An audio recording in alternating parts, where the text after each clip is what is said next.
Good afternoon all of you. जैसे कि हम लोग व्यंजन संधि का नियम पढ़ रहे हैं, तो पहला नियम पढ़े थे। क्या नियम था? तो जो पहला वर्ग का जो पहला वर्ण है वो वर्ण क्या होता है, तीसरे वर्ण में चेंज हो जाता है। अब हम लोग क्या पढ़ेंगे? तो नियम दूसरा में क्या है, जो पहला वर्ण है वो किस में चेंज होगा? पांचवें में चेंज होगा। तो एक बार देख लेते हैं कि विस्तार से इस नियम में क्या है। नियम दूसरा, व्यंजन संधि का वर्ग के पहले वर्ण का, जो वर्ग है क वर्ग से प वर्ग का, पहले वर्ण का पांचवें वर्ण में परिवर्तन क्या है? जो क वर्ग से प वर्ग तक का पहला वर्ण है, क, च, ट, त, प, तो ये जो है इसका कैसे है? तो इसका अपना पांचवा वर्ण में चेंज हो जाना। यदि किसी वर्ग के पहले वर्ण का क, च, ट, त, प क्या है? यदि किसी वर्ग के पहले वर्ण का क, च, ट, त, प का मेल किसी अनुनासिक वर्ण, किसी अनुनासिक मतलब क्या?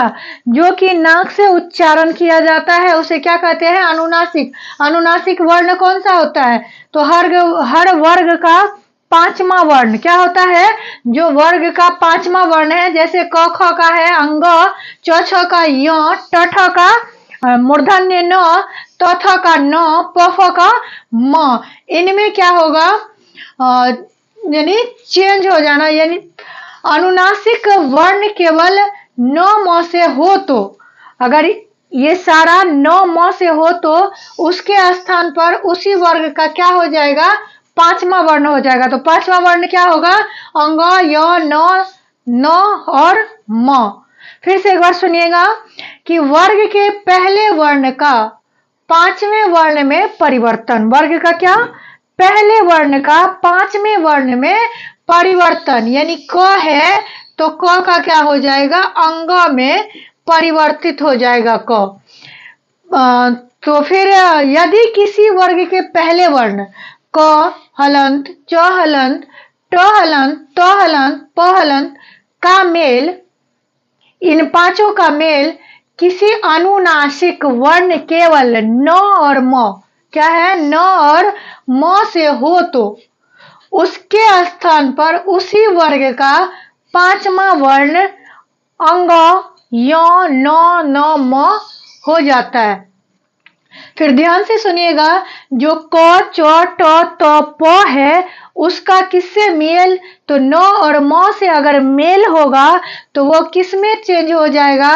वो अपने वर्ग के पांचवा वर्ण में वह चेंज हो जाएगा। अब हम लोग देखते हैं कि मेल किस तरह से होता है। नियम पहला, क का अंगा बनना। क का क्या बनना?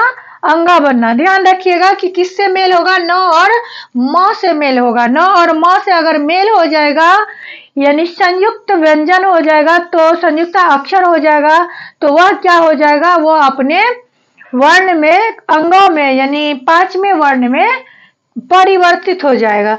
तो क का अंग वांगमय क्या है? वांगमय। फिर ट का मूर्धन्य न, षण्मास। प का म, अमाय। त का न, उन्नति। इसमें क्या हुआ? जो क है वो अंगों में चेंज हो गया है। अंग कहाँ है? यहाँ है। तो यहाँ पे क्या हो जाएगा? ये वाक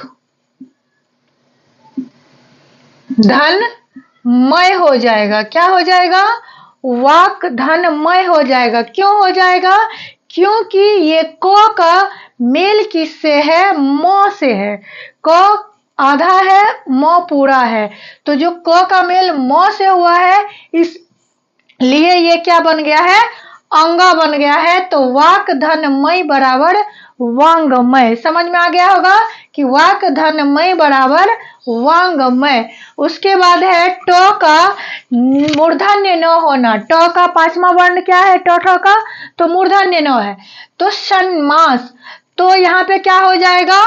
तो जो न मूर्धन्य न है उसका मेल किससे हुआ है? म से हुआ है। तो वर्ग का पहला वर्ण क्या है? ट है। तो क्या हो जाएगा? सट। क्या हो जाएगा? सट। धन क्या हो जाएगा? मास। क्या हो जाएगा? सट मास।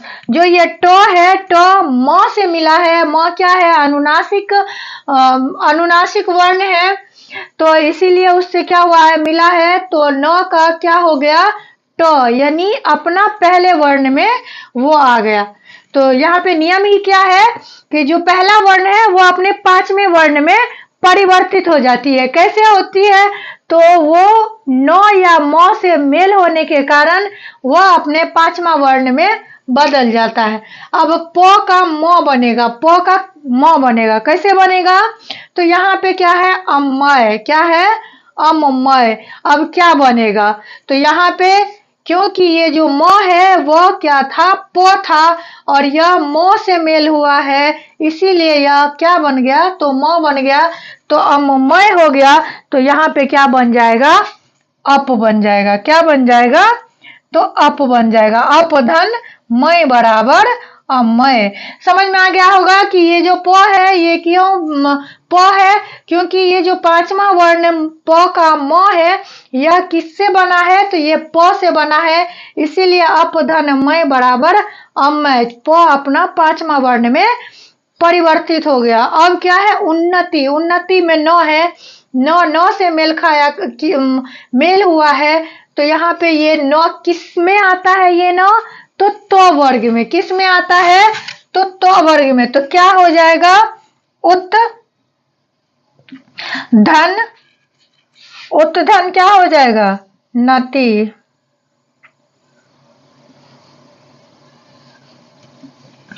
उत धन नति बराबर क्या हो जाएगा? उन्नति हो जाएगा।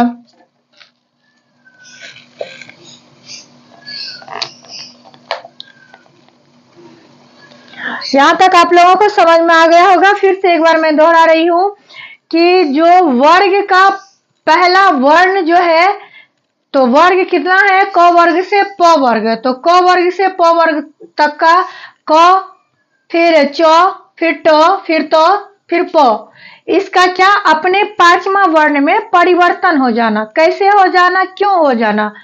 तो क्यों इसलिए वो हो जाएगा क्योंकि उसका मेल न म अनुनासिक वर्ण से होगा, इसलिए वह क्या हो जाएगा? तो अपने पांचवें वर्ण में परिवर्तित हो जाएगा। तो ध्यान से देखिएगा, वाक धन मय बराबर वांगमय। क का अंग हो गया। फिर है सट धन मास बराबर षण्मास। ट का मूर्धन्य न हो गया। फिर है अप धन मय बराबर अमय। प का म हो गया। फिर है उत धन नति बराबर उन्नति। कुछ और उदाहरण हम लोग देखते हैं। जैसे कि क्या बताए थे कि अपना क च ट त प जो है ये अपना किस अथी में चेंज हो जाएगा? तो पांचवा वर्ण में चेंज हो जाएगा। क्यों हो जाएगा? तो अनुनासिक वर्ण जो है न म से मेल होने के कारण यह अपने पांचवें वर्ण में चेंज हो जाएगा, परिवर्तित हो जाएगा। तो शब्द है उन्मत्त, जगन्नाथ, उन्मेष, तन्मय, सन्मुख, डिंगनाग, सन्मित्र, तन्मुख, महन्नाथ, सन्मार्ग, चिन्मय, सन्नारी। तो इस शब्द में आप देखिए कि जो शब्द में जो वर्ण है, ये जो न है, ये न किस वर्ग का आता है? तो किस वर्ग में आता है? तो ये तो वर्ग में आता है। तो यहाँ पे जब तो वर्ग में आता है तो इसको अगर हम इसका अगर संधि विच्छेद करेंगे तो यह क्या हो जाएगा? तो यह उत हो जाएगा। क्या हो जाएगा? उत हो जाएगा। उत धन मत। उत धन क्या हो जाएगा? मत। तो क्या बन गया? उन्मत्त। अब देखिए क्या है? जगन्नाथ। क्या है? ये जो न है यह फिर किसका है? तो वर्ग का है। तो वर्ग का है तो यह किस में चेंज हो जाएगा? तो फिर तो में चेंज हो जाएगा, क्योंकि ये पांचवा वर्ग वर्ण में है तो ये अपने पहला वर्ण में आ जाएगा। तो क्या हो जाएगा? जगत। क्या हो जाएगा? जगत धन नाथ, जगन्नाथ। अब है उन्मेष। यहाँ पे भी ध्यान दीजिएगा कि क्या है? दंत न है, तो न जो है तो यह क्या हो जाएगा? तो फिर अपने तो में पहला वर्ण में चेंज हो जाएगा। तो उत धन क्या होगा? मेष, उन्मेष। उत्तधन मेष बराबर उन्मेष। अब क्या है तन्मय, तो फिर वही न है, तो वही न है तो फिर क्या हो जाएगा तत्, क्या हो जाएगा तत् धन मय तन्मय, तत् धन मय बराबर तन्मय। अब क्या है सन्मुख है, अब क्या है सन्मुख है। अब यहाँ पे ये पहले वाला नौ नहीं है, कौन सा मो है मूर्धन्य नौ है, तो मूर्धन्य नौ है तो यह किस में हो जाएगा अपने पहला वर्ण में, तो मूर्धन्य नौ का पहला वर्ण क्या है तो ट है, तो क्या हो जाएगा षट, क्या होगा षट धन मुख, षट मुख, तो क्या होगा सन्मुख, क्या हो जाएगा सन्मुख। क्यों होगा, क्योंकि जो मूर्धन्य न है इसका पहला वर्ण क्या है तो ट है, इसीलिए यह क्या है तो अपने पांचवा वर्ण में यहाँ पे परिवर्तित हो गया है, तो क्या हुआ है सन्मुख हो गया, षट धन मुख बराबर सन्मुख। अब देखते हैं दिंगनाग, दिंगनाग, दिंगनाग में क्या होगा तो यहाँ अंग है, तो यहाँ पे अंग का पहला वर्ण क्या होगा तो क होगा, तो क्या हो जाएगा दिक हो जाएगा, क्या होगा दिक होगा, दिक धन नाग हो जाएगा, दिक धन नाग हो जाएगा। उसके बाद है शन मित्र, तो यहाँ पे क्या होगा तो फिर वही नौ है, तो नौ का पहला वर्ण क्या है तो है, तो क्या हो जाएगा सत, सत धन मित्र, क्या होगा शन मित्र, क्या होगा शन मित्र। अब क्या है तन्मुख, तो फिर वही नौ है, तो यहाँ पे क्या होगा तो तत् धन मुख, तत् धन मुख, तो शब्द क्या है तन्मुख। अब यहाँ पे क्या है महन्नाथ, तो क्या होगा तो फिर वही नौ है, तो नौ की जगह पे पहला वर्ण क्या है तो वही तो आएगा, तो यहाँ पे होगा महत, महत धन नाथ, क्योंकि आधा वर्ण है तो इसीलिए आधा है तो हल लगेगा, तो यहाँ पे क्या है सन मार्ग, फिर वही नौ आया है प्राय इसी न का प्रयोग होता है, तो यहाँ पे क्या हो जाएगा सतमार्ग, सतधन मार्ग बराबर सन्मार्ग। चिन्मय, तो फिर नौ दंत नौ है, तो फिर तो ही होगा, तो क्या हो जाएगा तो चित्त, क्या होगा चित्त धन मय चिन्मय। अब क्या है सन्नारी है, तो सत धन नारी, सत धन नारी, सत धन नारी बराबर सन्नारी। हम लोग यहाँ तक क्या देखे हैं, जो क वर्ग से प वर्ग तक का पहला वर्ण है वो पांचवा वर्ण में परिवर्तित हो जाती है। क्यों हो जाता है परिवर्तित, तो वो अनुनासिक जो न और म है इससे मेल होता है, इसीलिए वह क्या होता है तो वह अपने पांचवा वर्ण में परिवर्तित हो जाता है।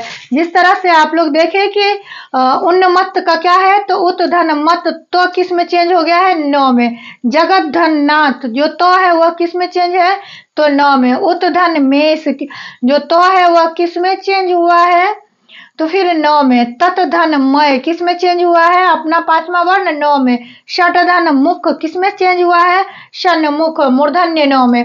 फिर इसमें है दिंग नाग, दिंग नाग अंग, अंग किसका पांचवा वर्ण है तो क वर्ग का, क वर्ग का तो दिक धन नाग बराबर दिंग नाग। सत धन मित्र तो किस में चेंज हुआ है अपना पांचवा वर्ण में। तत धन मुख तन मुख। महत धन नाथ महन्नाथ। सत धन मार्ग शन मार्ग। चित्त धन मय चिन्मय। सत धन नारी सन्नारी। आप लोग सोचते होंगे कि यहाँ पे हल का चिन्ह क्यों लगा हुआ है और यहाँ पे क्यों नहीं लगा हुआ है। जब किसी भी वर्ण के बाद कोई वर्ण नहीं आता है तो तब जब आधा वर्ण का प्रयोग होता है तो वहां पे क्या होगा हल लगता है। अगर इसके बाद कोई वर्ण आता है तो हल नहीं लगता है, ये आधा लिखा जाता है यानी उसके ऊपर वो आश्रित होता है। आज के लिए इतना ही। वीडियो को सब्सक्राइब और लाइक शेयर करना नहीं भूलिएगा। Thank you.